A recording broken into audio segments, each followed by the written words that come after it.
Oh shit. Fuck boy. Fight boy. Back you get a geese. It's hot as shit. Let me turn some air on.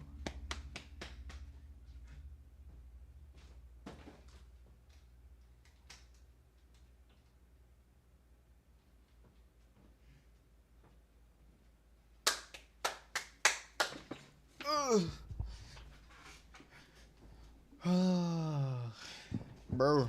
Buddy. I know, man. Let me check.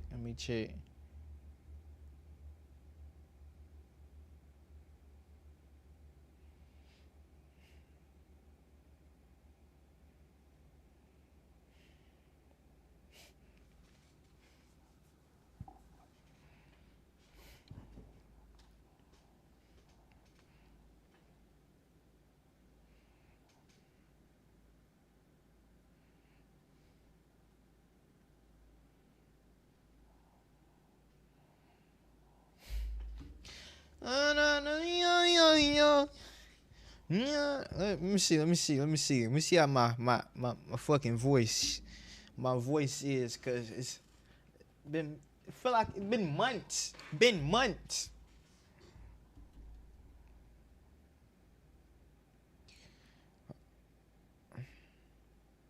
Hold on, is my shit private? Hold on, man.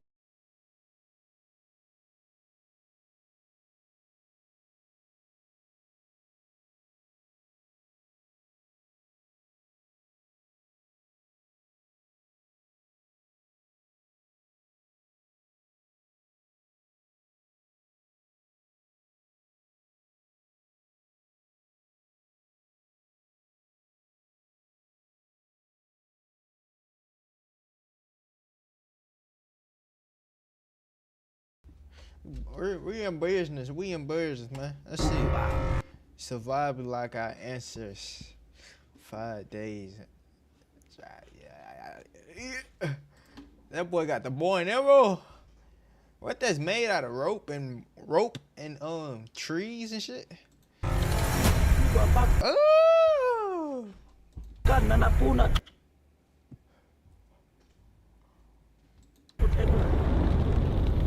The Hadza, one of the last true hunter-gatherer tribes on the planet. Located in the savanna woodlands of northern Tanzania, the Hadza survive in the same primitive way our ancestors did hundreds of thousands of years ago. Hunting wild game with bow and arrows, gathering berries, tubers, and what kind of weapons was that? Years ago. Hunting wild game. God damn. Got a metal iron. What the fuck is that? And they got a metal at the end. It like it been burnt. That shit like it hurt. It hurt bad, boy. This one? Them two like it hurt. I don't know about. What the fuck is this? They got. Oh hell nah. With bow and arrows, gathering berries, tubers, and honey for food is their way of life. Over the next 5 days, I'll be part of the tribe, completely immersing myself in their way of life. This is living life at its most raw. I'm curious what I can learn from their ways.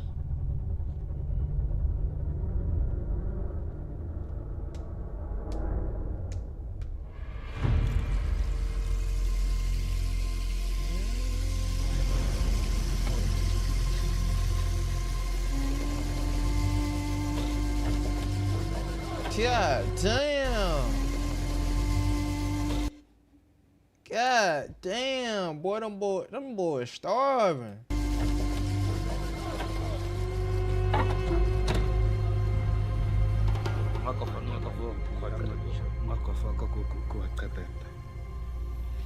So we just got to the Hadza camp, and they're all just kind of hanging out, getting ready for tonight's hunt. We're gonna go meet the woman and explore the camp a little bit. If you want to build an app and have no idea how to code or where to start, check out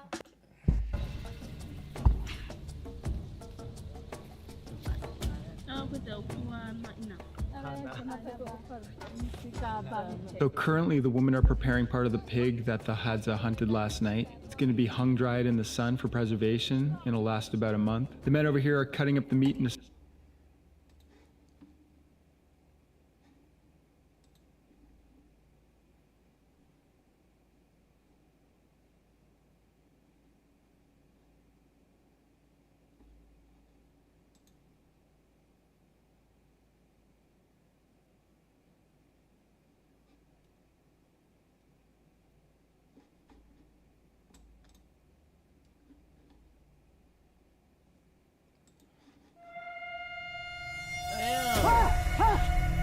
More sophisticated ones. Here we have about 4. This is part of the pig's shoulder for the dogs to eat. They prepare bageli, which is almost like a polenta The fuck is? Oh. corn substance, which the Hadza have traded for. They mix it with the pig meat to give the dogs food more substance. Oh. Okay. Okay. Atabay! God damn. Oh, we got 1, 2, 3, 4, 5, 6, 8, 12. Damn, boy, you got 17 dogs out there, boy. Ooh, ooh, Food more substance. Atabay! Wait. God damn. Them boys. So I'm not here alone on this trek with the Hadza. I'm here with my guide Abbas, his brother Ame, our translator Mikey, and my younger brother Dylan is my cameraman. Gustavo's on a bit of a vacation right now. This is his first break in 5 years, so Dylan's my cameraman. Over the past 200,000 years, humans have migrated all across the globe, but some have never left, maintaining their way of life all this time. This is the Hadza tribe, and we're here in the cradle of humanity. In my hand, I have a traditional Hadza bow and its arrows. Markings of a mongoose tail indicate how many big game kills the Hadza hunter has killed. Here we have about 14 big game kills. The Hadza have adopted paracord, which would have been brought in or traded for. Usually they would use something like animal tendon. There are multiple different types of arrowheads, including arrows to knock birds out of trees, barbed wooden ones to pull rock hyraxes out of their holes after they've been shot, simple practice arrows, and more sophisticated ones with metal for shooting mongooses, knife-like for shooting pigs, highly barbed for shooting sophisticated animals. Oh my God, boy. Ooh. Ooh, shit. Animals like baboons so they can't pull them out, and most infamously poison-tipped arrows for taking out big game. This poison is collected from plants. These are strong enough to take out elephants, though their skin is thick, so if the Hadza were to shoot an elephant, they'd want to shoot it in the bottom of the foot as the elephant walks away. Primitive yet very sophisticated at the same time.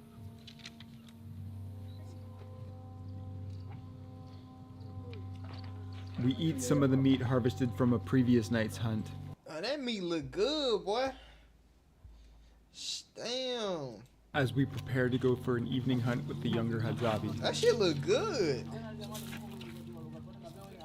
First, a quick word from today's paid partnership, and that's with BetterHelp. You know, life's been pretty awesome recently. I've been traveling the world, going on some amazing trips, and obviously getting to create all this amazing content for you guys. But life wasn't always this great. I had a couple down points where I was really struggling, and I knew that I couldn't get out by myself, and I had to seek help outside of myself in order to get out of those ruts. In the not too distant past, I found myself back in a really bad low spot, and I knew that I had to find help. And this is where BetterHelp comes in. BetterHelp's on a mission to make starting therapy easy. All you have to do is go to their website or download their app, fill out a quick questionnaire, and you get matched with a well-qualified therapist in as little as a couple of days, so you can get started on therapy almost immediately. You can chat with your therapist through text or through phone call, or what I like to do was video call. I like to see my therapist face to face. If you guys find that you're not matching with your therapist and you're not connecting, you can swap out therapists absolutely free. I did this. My first therapist was great. My second therapist was amazing.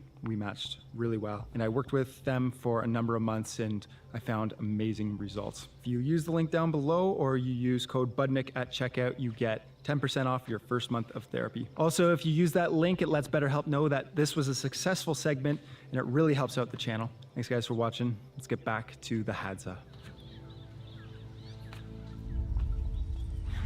The Hadza children bring us to a baobab tree where there's honey. They start a small fire with the charcoal that they brought. This helps ease the bees and makes them way less aggressive.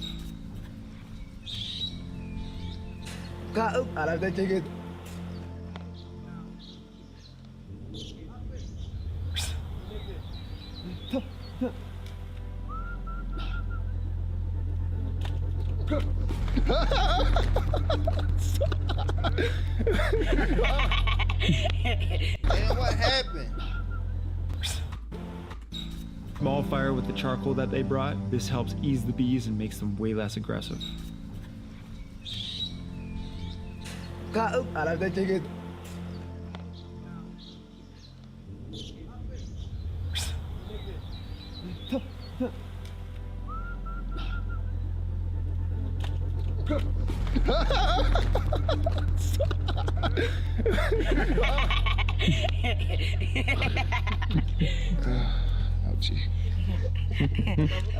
Mimi najua ukienda kwenye majani wao wanashindwa That kuingia. nigga roll. Go out there. Yo.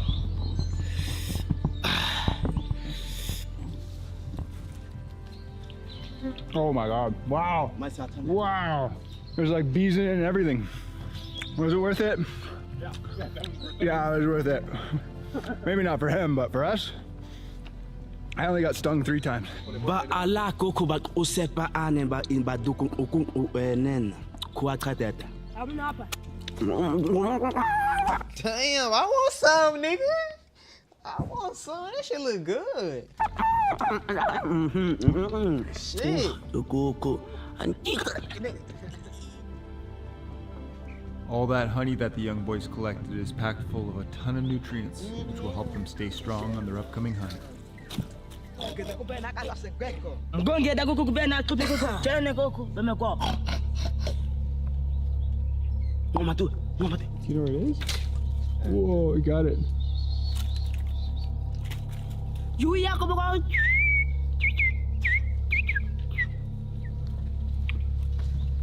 Damn, them little niggas not playing. They got a squirrel and now they got a bird. Look. That ain't funny, bro. Fuck. He got that little bitch by his neck. God damn.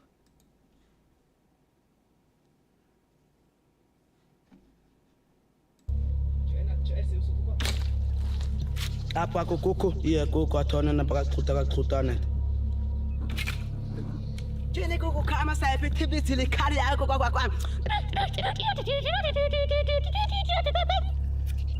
Sema kwa pia tu.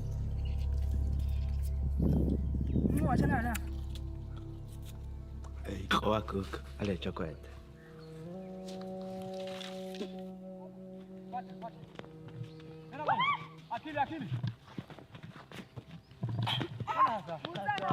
It's the Hadza boys versus some of the local Toga tribe.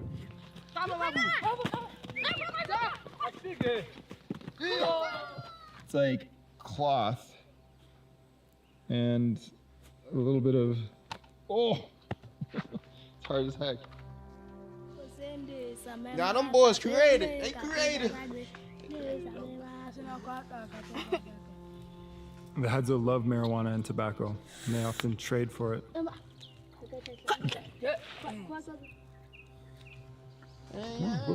Tastes like a small exotic bird.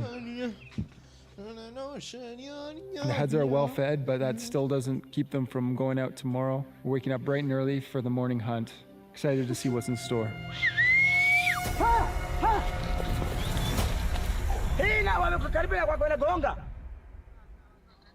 So you think you know Wix, but do you really? God damn, boy, I eat ass, boy. First up, we've got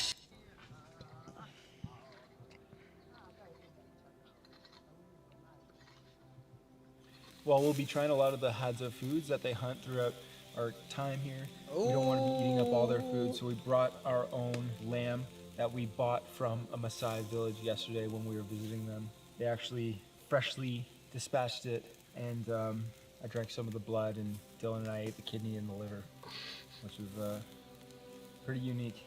But yeah, we'll be eating some lamb as well as some of the food we brought over this trip. Wow.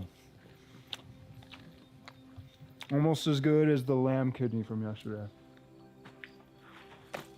These are safari ants. Our guide says that they're very poisonous, and if they sting you, you will feel them for 3 days.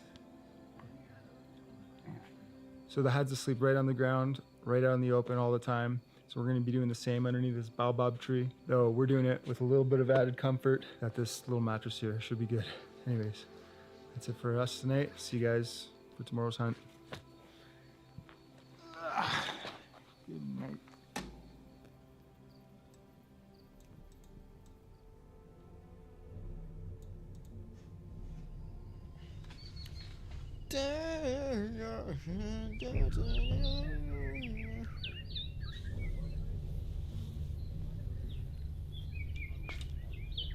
They up early with it. So being that we're on the equator means that sunrise is very quickly. First light was just a few minutes ago and it's already bright as heck out, so all the villagers are up and getting ready for the morning hunt, and we're going along with them. I also slept great last night. Hadza hunt, but first...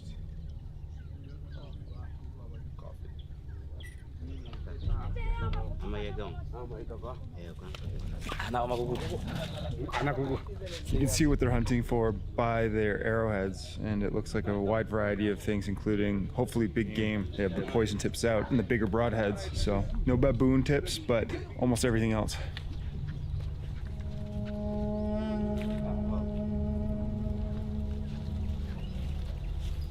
Covered about 2 kilometers in the last half hour. Bro.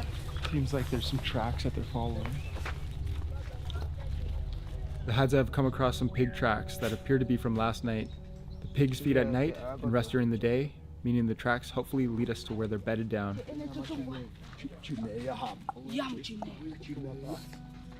Oh shit. What kind?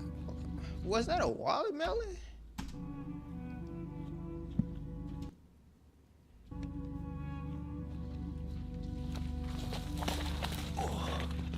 The Hadza's arms and legs are scratched from the thorny brush, though their skin is strong and not easily penetrated.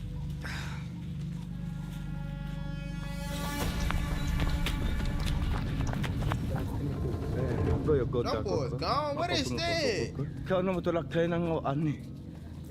Oh shit, them bitches have some These sharp Hadzabi ass kids teeth, are boy. just built different. The blood of that lemur-looking cat is just dripping all over the back of that Hadzabi boy.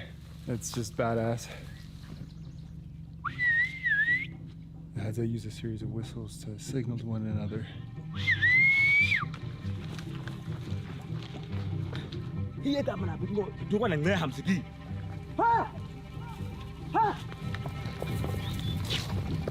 No time to catch our breath. We lose them, we're lost.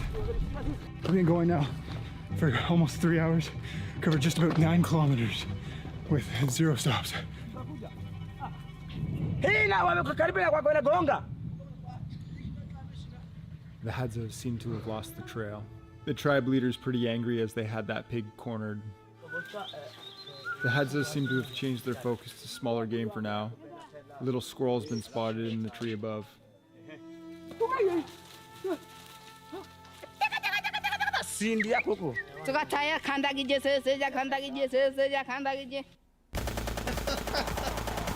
Oh shit.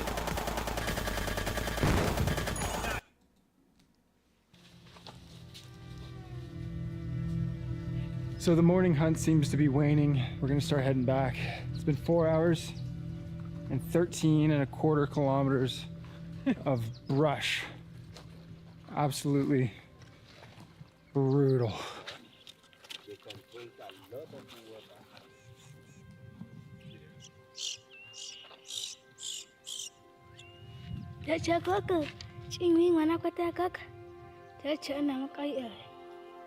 The Hadza survive and thrive in one of the simplest and most traditional ways possible, just like our ancestors. They only number about 3,000, and almost none of whom practice any kind of agriculture.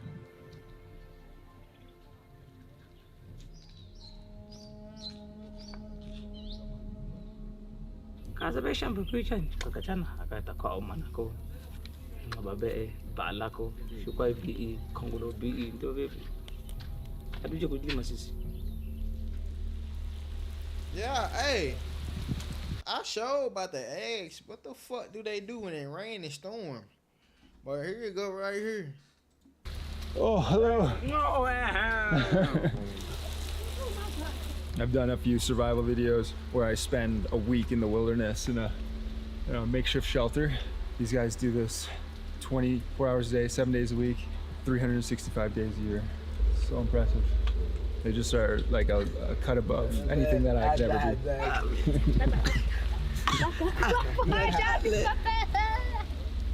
Damn, poor dog, man. Them dogs look sad, dog. Damn. Whole time, where the hell they get them dogs from? Real question. That's the real question. Where they get the dogs from?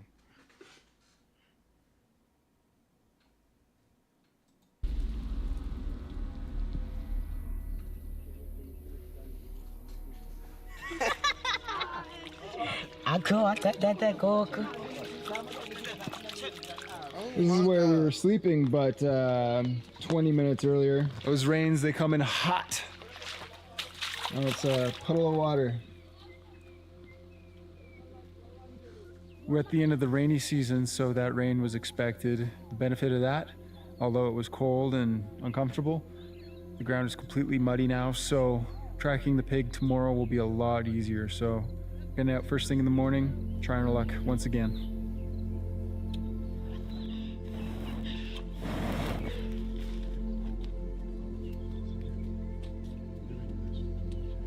I think that's it for tonight. Big day of hunting, first thing in the morning. Good night. God damn, boy, I feel bad for him. Fuck. We moved into an unused Hadza hut and threw a modern tarp over top of it. And shy rating. But it's doing an okay job, but it's still very leaky. So we're gonna have to ride this one out.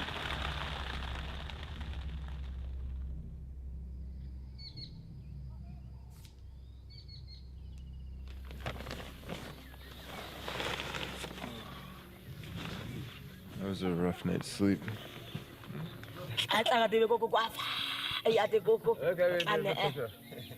So they're complaining because one of the boys on the upper end of the slope got out to probably take a whiz last night, and he left it open and didn't close it correctly when he got back in, and he ended up soaking all the other boys. So they're all kind of getting mad at him right now, which is really funny. These Hadzabi are a different breed. These younger ones kind of spent the night under the tarp, whereas this older man just slept outside right on the ground beside the fireplace just during the rain. The tribal leader's night was not much better. He has a hut, but it's as holy as can be. There's probably only shingling covering about 20% of his shelter, so he must have just had a real rough night as well. But everybody's up and laughing and getting ready for the morning hunt. Impressive, very impressive.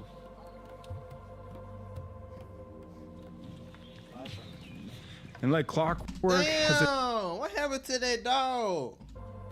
That bitch limping. Oh my God. He probably done sprung his goddamn leg. Probably doing some dumb shit. And like clockwork, as if the rain never even happened, back out for the morning hunt.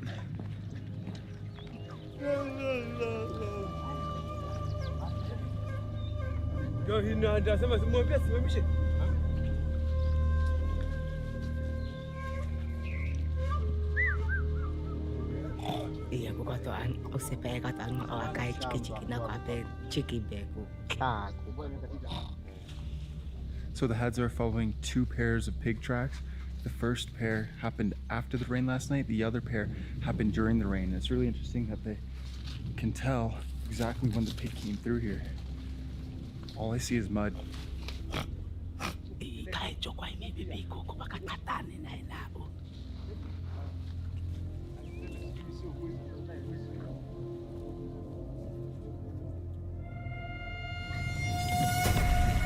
Oh shit!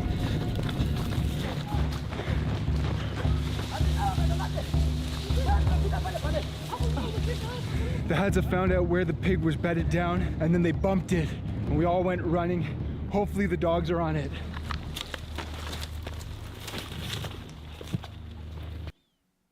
All I wanted was a zero dog, minimum man. manufacturer, Man, it's about a fifth ad, my nigga. Shit. and then I found Tap Stitch.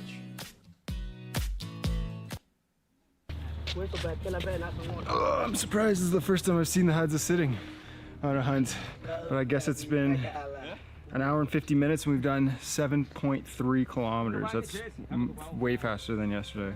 Never mind, we're going.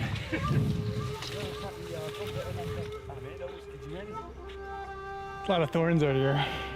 Oh.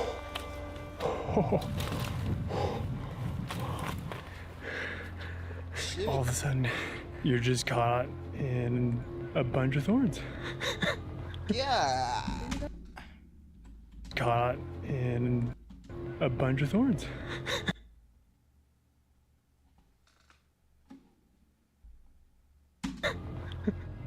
You're just caught in a bunch of thorns. Oh my god. Look at that little mousey mouse.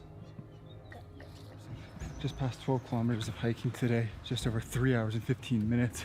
I'm at about a liter of water, a couple snack bars, a little bit of breakfast, including some eggs. And I had a tarp over my head last night. Some of these Hadza, they slept right out in the open, eaten nothing, had nothing to drink today. They're just built different. My goodness, am I ever impressed. Kuku akabahla anakosanga ba atla thakana tla kamo ebichina kwako pana kwako malila kunana puna kuku nabi enabi ndobokoto kwa kakuku. That's a motherfucking shit bug right there. Na kuku nabi enabi ndobokoto kwa kakuku. Look at them flies on that bitch. 18.7 kilometers in 5 hours and 40 minutes. Hadzabe children begin foraging for themselves by age 10, and they're able to provide for about half their own needs.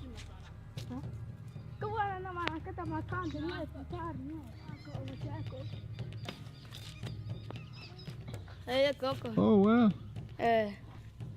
Envelope Coco, envelope, envelope.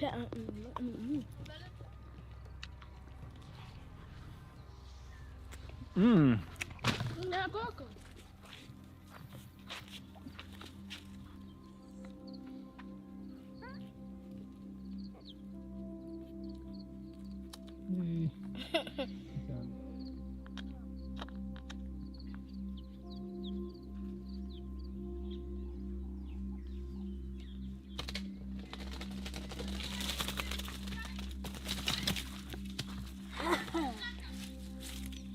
Coco.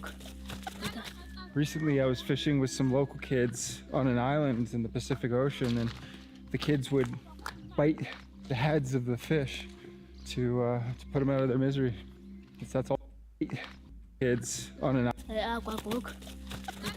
Recently, I was fishing with some local kids on an island in the Pacific Ocean, and the kids would bite the heads of the fish to put them out of their misery.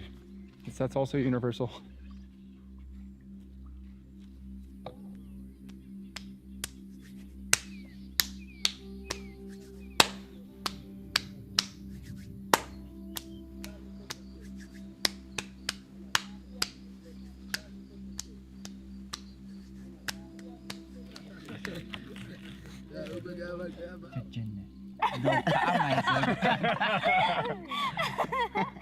Kalian now, nigga. Kau telaka.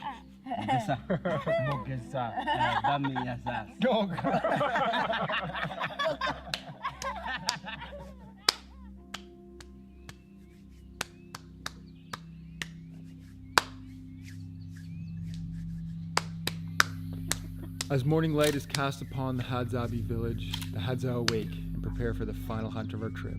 Today, we head into the mountains in search of pig and baboon. Eh, Coco. Taang nakita awe Coco. Sasakam Coco.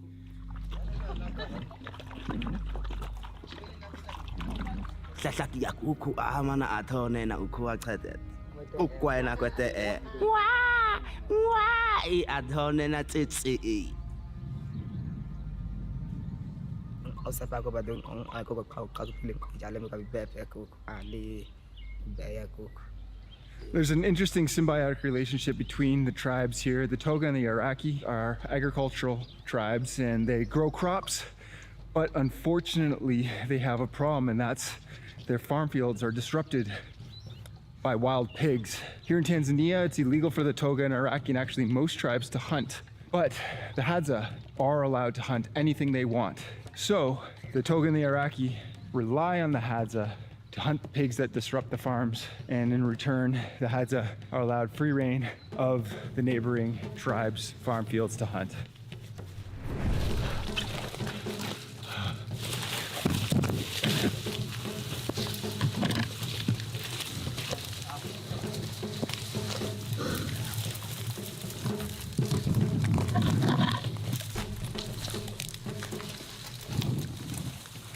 Habo gogo ne ya ba kwa ka hum.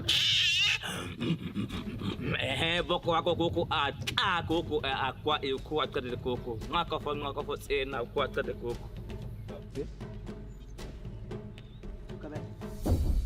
That was probably the hardest section we've done so far. Coco Lobby? Shante.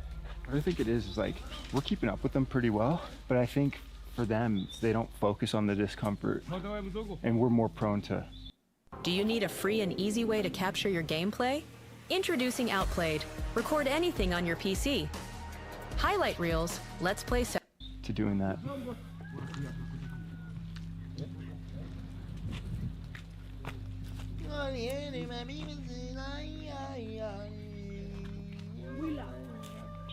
Well, we came down out of the mountains, thank goodness, because that was some of the thickest brush I've ever been in. New berries, these ones are like a grape with a seed in the middle. Unfortunately, the Hadza habitat is being damaged by their own overgrazing, combined with the fact that their horticultural neighbors felled trees for firewood and to graze land for crops. Hadza now only have about 10% of the land that they once did.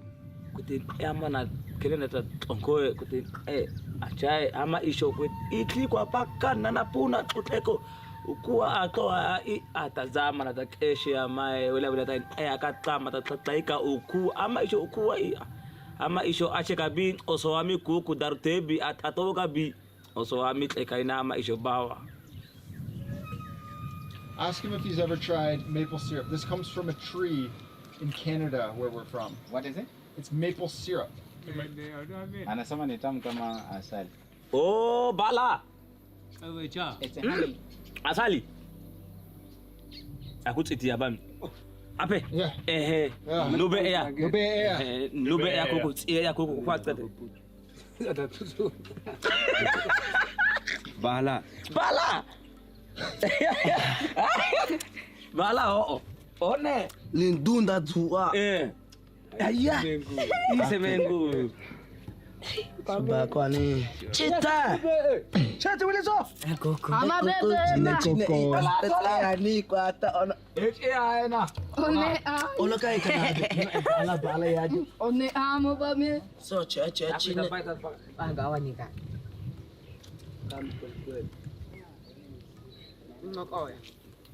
Yeah, it's nice to bring the Hadzabe people something, a small little gift. Obviously, you want to just throw donations at them, and some of the money that went towards this trip for us is being donated to the Hadzabe so they can get land and look after their health when medical things occur. But obviously, we just want to give them everything we got. But at the same time, you don't, because their culture is just so rich the way it is. It's this grit that they have that we don't find in today's societies. We're so accustomed to Kongolo be shukwa bi koko ama isho pisho ami kuwa kade seme bita kongolo bi ngoba be kuwa kade koko.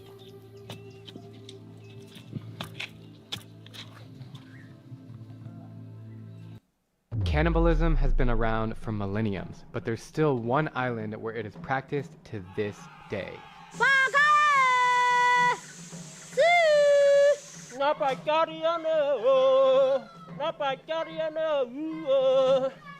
I'm walking through the jungle in Papua right now. They're all holding bow and arrows behind me. Okay, yeah, okay. Woo.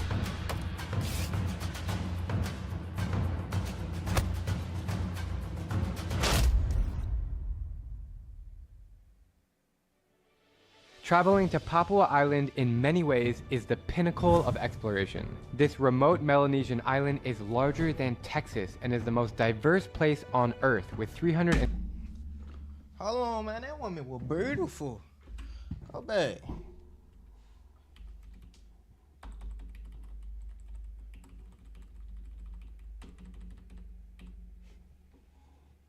Traveling to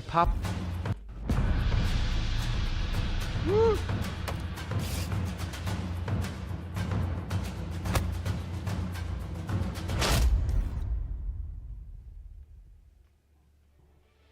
Traveling to Papua Island in many ways is the pinnacle of exploration. This remote Melanesian island is larger than Texas and is the most diverse place on. I ain't gonna lie, she bad as shit, boy. Ooh, Earth with 312 different tribes speaking over 1,000 unique languages. In my eyes, Papua is the climax of anthropology, the study of humans who have been living on this island for more than 65,000 years. So it is 6:01 a.m. and I am heading to West Papua, Indonesia to meet the Korowai tribe. However, my camera guide just got denied at immigration, so I'm going in alone and I'm kind of petrified. How are you?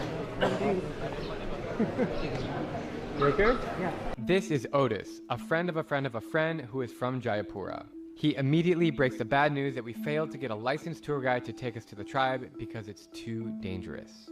If he says no, do we have another guide to go? Yeah. Who? Now, trust in order at November 3rd annual tickets. Funny thing is that we don't even know that we have a guide yet, but we booked the tickets, right? Yeah, right. We waited for the guide. One way disaster in this society, 2.35 million Indonesian rupiah. Then it was disaster after disaster. The first issue was that I could not get any cash, and cash is very needed in this society. My card is stuck in the ATM. It's been a minute. At what point do I start freaking out? What happened, bro? Okay, different ATM. Yeah. Taking out money is not so easy. After calling my bank and trying 6 different ATMs, I finally got it.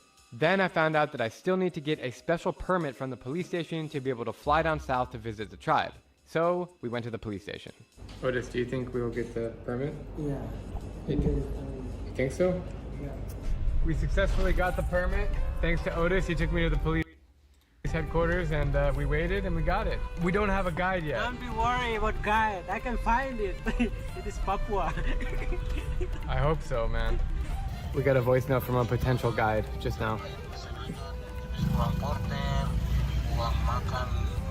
So we got a guide. Yeah. Good job, man. We got a guide, Martin. He's supposed to be meeting here in my hotel to talk about the trip tomorrow in 10 hours from now. But he's not answering his phone and he's an hour late. So we don't know if he just ditched us. Did you call him? Yeah, I call him. Did he answer? Still not pick up the phone. Why did he not pick up the phone? I don't know exactly. I already contacted another guy, but he sent me a message. He said this is a short time. I feel lost and hopeless right now. Oh my God.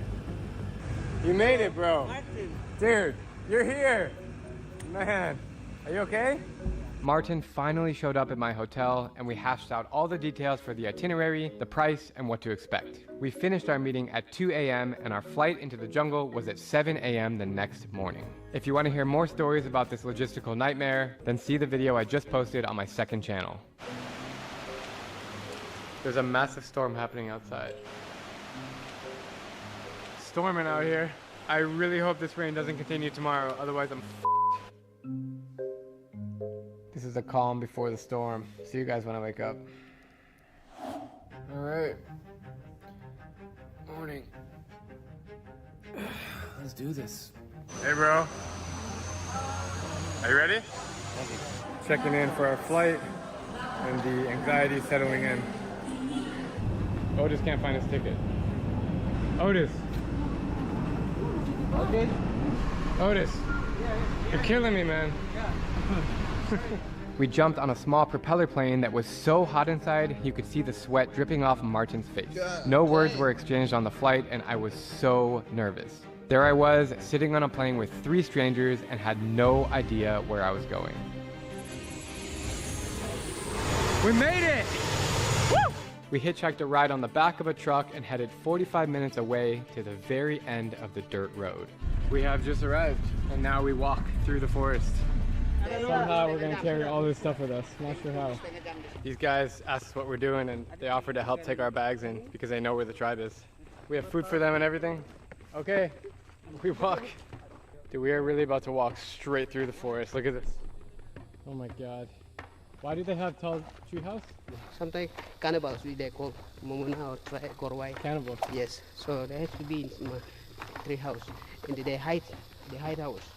The tree house because it's like they for them safe. Yeah. If then make the tree houses like low or in under the tree, it's like easy to kill each other, and they can kill How do they kill humans? by. Really? But yes, I hope they don't kill me, bro. maybe I will try to kill you. You kill me? No. We trekked more than 1 hour through leech-infested, rain-soaked jungles to reach the mysterious tribe. You're sweaty. Thank you. I'm tired. Carlos is a man. I didn't know I was gonna meet him, but he speaks English and he knows what's going on. My new guide. All right, which way?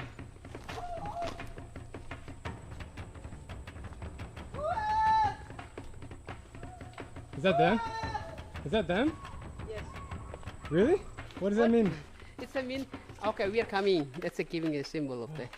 So this guy in front of us, he's leading us the way, and the way that they're speaking to them is just screaming through the jungle.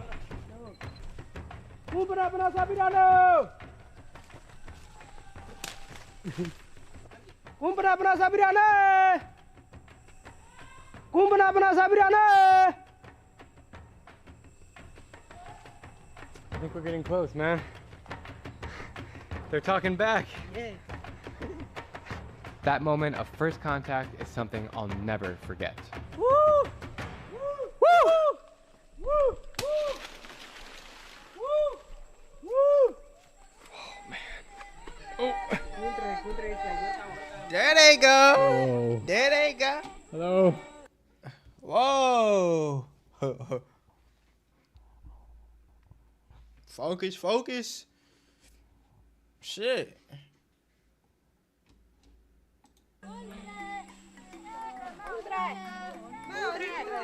Oh. Hey. Entré. Entré. Hello. Ah, Cotre. So when you meet like this guy, you will say Cotre, I Cotre. I Cotre. I Cotre. Yeah, I Cotre. I Cotre. If you meet with more people, you will say Kuntre. Cotre. Yeah, Kuntre is more. And when you call to the ma'am, you will say Nu Cotre. I came a long way to visit you from all the way from the other side of the world. Dengan negara yang paling jauh dari sana dan datang kunjungi kamu. Terima kasih. Welcome. Yeah, terima kasih. Yeah. Salam-salam. Everything that I hear about, like when I Google the tribes here, they talk about life 30, 40 years ago, you know, and they were eating people. Man, I see that nigga in another video. Them niggas famous, boy. I seen that old man in another video before. No, I ain't tripping. So, can I ask him about that? He was explained, Momona tribe is never eat people, but the people kill and eat is Korowai tribe. I quickly came to find out that this is actually the Mamuna tribe, not the Korowai tribe. I was misled here by Martin, but I decided to stay because both tribes live in the same rainforest and they have very similar cultures and lifestyles. The Mamuna and the Korowai are sister tribes, but it's the Korowais who are the cannibals of the two. Nonetheless, I am here to learn all about their fascinating ways of life. There are roughly 3,000 members of the tribe and they live deep in the Papuan rainforest. Modernization is slowly creeping in, which explains their cigarette addictions, but they still maintain traditions that date back over 10,000 years.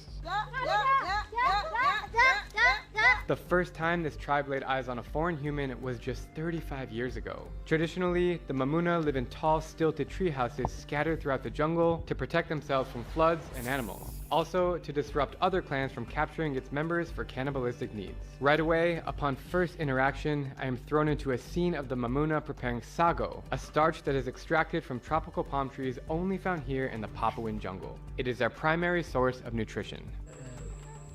I really want to know, like, what does human taste like? But because they don't know. But the Korowai people But taste like pig, milk. It tastes like a male pig. Yeah. Maybe. That's crazy. Yeah, that's crazy. When you were younger, were you scared of visiting other tribes and they would kill you? Korowai sama. Yeah, he's scared. Scared with go visit to another people, another tribes. He's scared that they will kill him. Yeah. When you were younger, were you scared of other people eating you? He ever see some people coming to kill, but yeah, he's scared. When he see he's just scared about them. Alright, let's talk about cannibalism. To most people, cannibalism is one of the most terrifying concepts imaginable, but for some tribe members of Papua Island, human flesh is a dish central to their culture, and it has been for thousands of years. While the Mamunas aren't the ones eating humans, their neighbors are, and Carlos told me some really fascinating things about the Korowai tribe. In Korowai, sometimes like I took the one woman from another village, take run away, the another guy, and that who's one of the women, they will come and kill me and then eat. It's punishment. That's punishment. I learned that the Korowai don't eat humans for enjoyment or nutritional value. It's simply a form of punishment. Steal something, get burned over a fire, and eaten. More specifically, the Korowai believes that mysterious deaths like diseases are attributed to the Kakua, or evil demons who take on the human form. Kakuas are said to disguise themselves as friends or family members in an attempt to gain the trust of the tribe so they can later kill them. It is Korowai tradition to perform cannibalistic rituals on anyone believed to be a Kakua so they can protect the rest of its members. It is part of their revenge-based justice system. It's actually pretty surprising how welcoming they are. I mean, they probably never get visitors or very rarely. And they've been pretty welcome so far.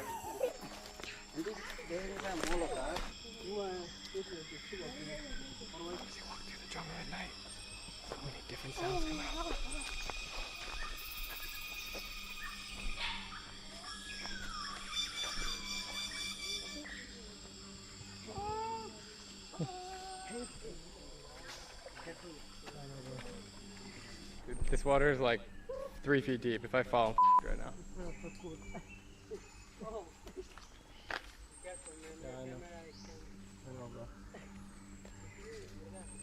And at least they built a handrail.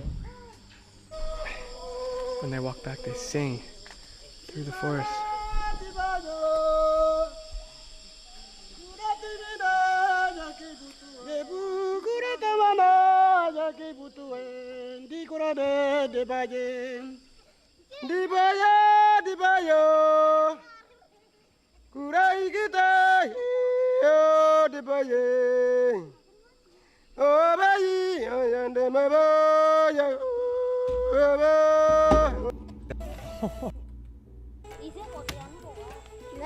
You need help?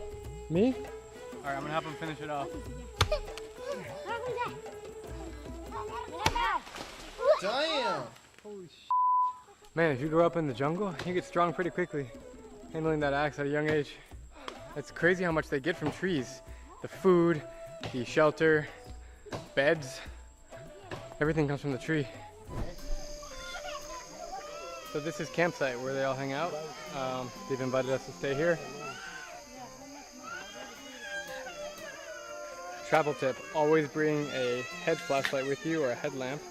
Situations like this, you never know when it's going to come in handy. There's no electricity here, so I can see everything in front of me.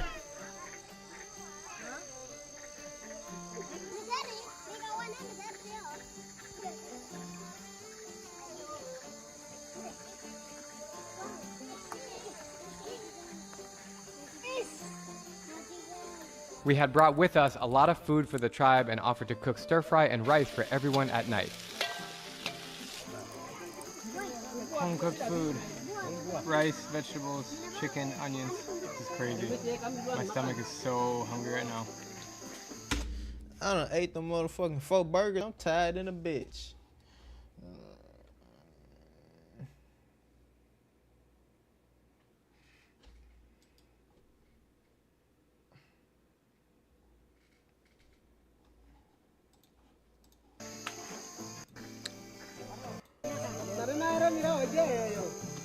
We're setting up our bed for the night right here. Basically just have a black mat, thin mat that we're laying down. Before I sleep, I'm putting my sock over my pants so the bugs will not get inside on my bare skin. Good night, bro. And 2 fish. And here comes another one. And you're smoking.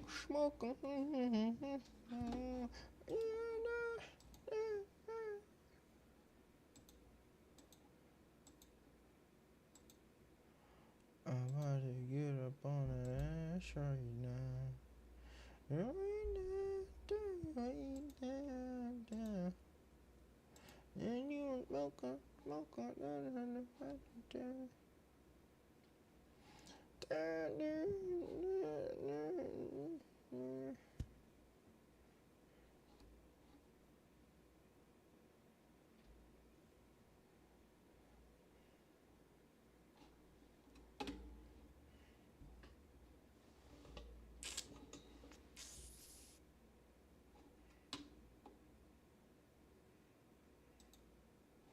You know your business better than any.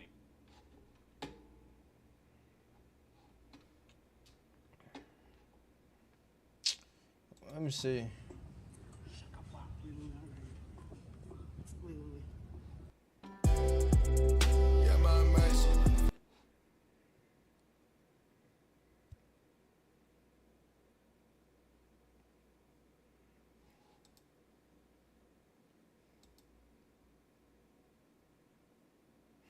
Oh shit.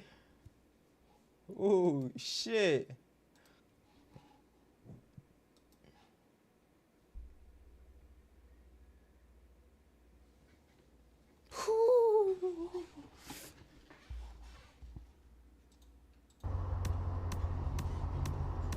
This charger right here is gonna cut you off. You hurt? I'm ready, right? How good is it? My feet are in, so I'm good. We're all ready. I'm You got 10 seconds to lift off.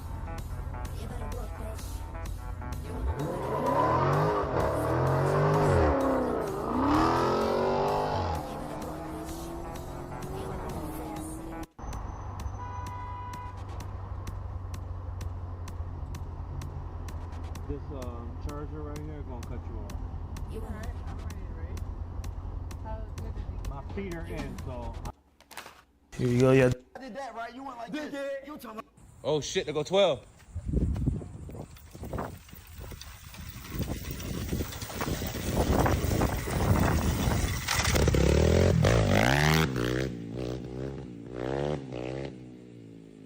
Oh shit, 12.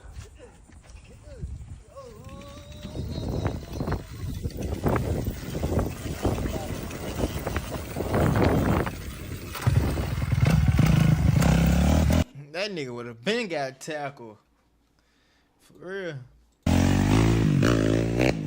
Oh shit, 12.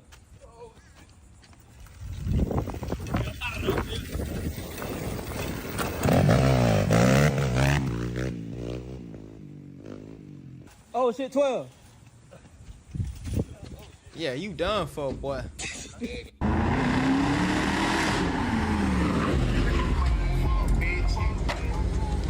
So pussy. How much was it? 100.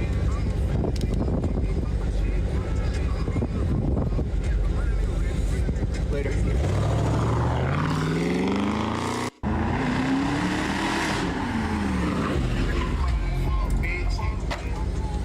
So pussy. How much was it? 100.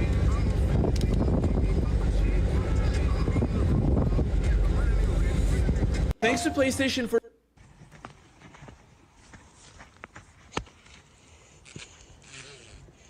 You coming with me, boy. All right, boy. Your time is now. For Jimmy Mathy. Get him. Yeah, get him. Wrap him up. Plate, you ever get sick of getting carried, my nigga? You ever get sick of being broke, my nigga? No comeback? That's what I thought. Shut up like a good boy, bitch ass nigga. Still not talking. I hurt your soul. I was just playing with you. Fuck you, Plate. I'll beat the fucking bricks That out of you, nigga. bitch. 10-second pause, bro. Plate, you ever get sick of getting carried, my nigga? You ever get sick of being broke, my nigga? No comeback? That's what I thought. Shut up like a good boy, bitch ass nigga. Still not talking. I hurt your...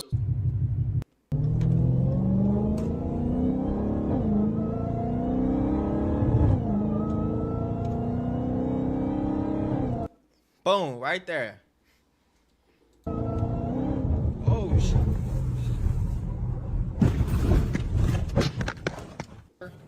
Losing control. Creek, bail. Okay.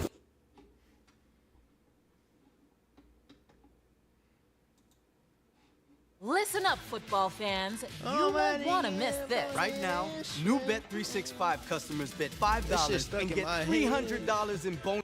Until today, I always thought that the world's tallest people were in Holland and Latvia. And then I came to the country of South Sudan, and I can't even touch the top of their heads.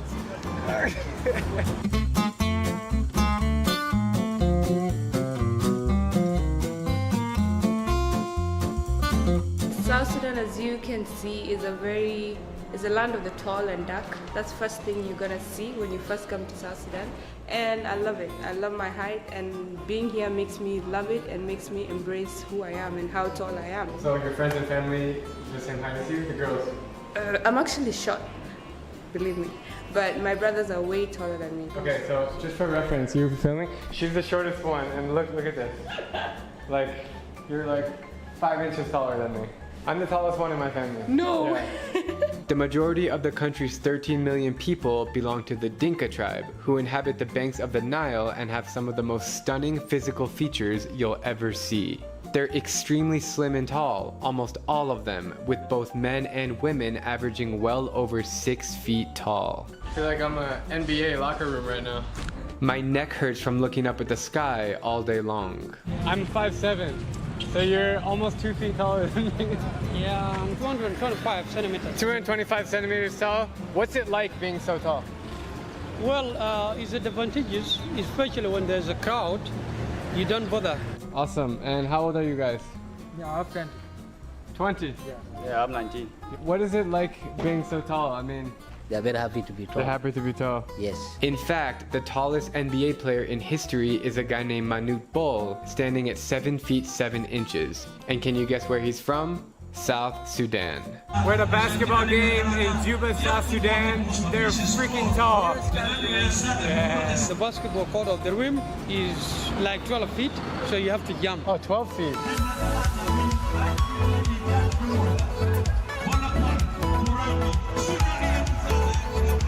Man, that was awesome. Why are the people of... Hold on, man.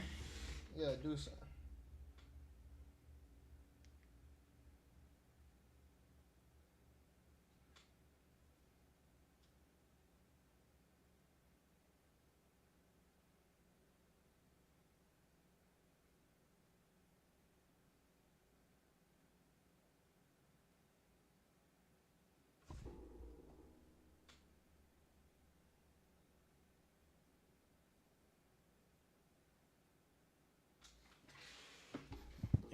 South Sudan so unbelievably tall? What's their secret? Is it in the water? One biological theory states that in tropical climates, animals tend to have longer limbs to allow them to sweat more and not overheat. Since humans also adapt to their climate, that's exactly what the Dinkas have done to evolve as the tallest human race this planet has ever seen. Interestingly enough, the Dinkas have fascinating lifestyles. They don't traditionally eat anything in the daytime, but at night, the feast begins around a fire. Smoked meat, grilled fish, and fresh fruit because there's no shortage of any of that in this country. They don't eat that much beef because they consider cows more valuable than money. Bashar's telling me if you get married, you have to give 300 cows to the family of the girl. Yeah.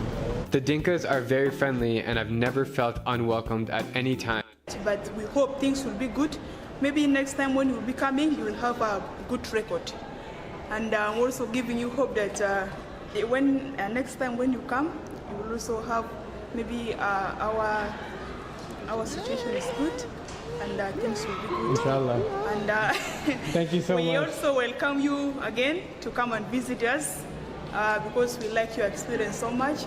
If someone have the initiative to visit many countries, it is very, very important. Yeah. So maybe some of us also are preparing. If you also continue encouraging us and giving us more hope, then we shall also be like you and travel to the whole world. To all, yes, to all. Yes. So touching. Thank you. You're amazing. Thank you. Thank you so much. Wow. Yes.